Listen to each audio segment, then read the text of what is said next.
Pakistan cricket జట్టు T20 world cup 2024లో యూఎస్ఏతో ఆడడం ద్వారా తమ ప్రయాణాన్ని ప్రారంభించింది.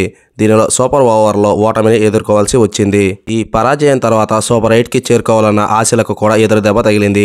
టీ20 ప్రపంచ కప్లో టీమిండియాపై ఆడిన 7 మ్యాచ్లలో ఒక మ్యాచ్ మాత్రమే గెలిచిన పాకిస్తాన్ జట్టు మరోసారి తమ లెక్కను చెక్ చేసుకోనుంది.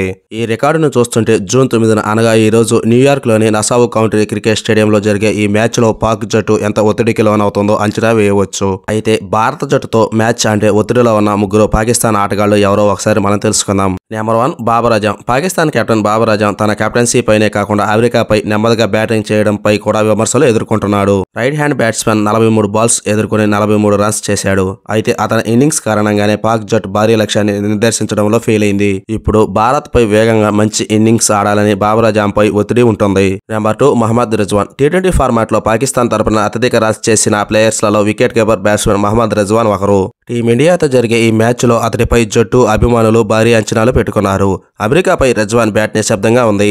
ఐర్లాండ్లో జరిగిన టీ20 సిరీస్లో రిజ్వాన్ ప్రదర్శన బాగానే ఉంది. కానీ మహమ్మద్ రిజ్వాన్ ఇంగ్లాండ్పై పోరాడుతూ కనిపించాడు. ఇక న్యూయార్క్ బౌన్సీ పిచ్ పై రిజ్వాన్ ఎలా రాణిస్తాడో చూడాలి. నెంబర్ 3 హారిస్ రవూఫ్. డల్లాస్లో యూఎస్ఏ బ్యాట్స్మెన్ పై రవూఫ్ పూర్తిగా అసమర్థంగా కనిపించాడు.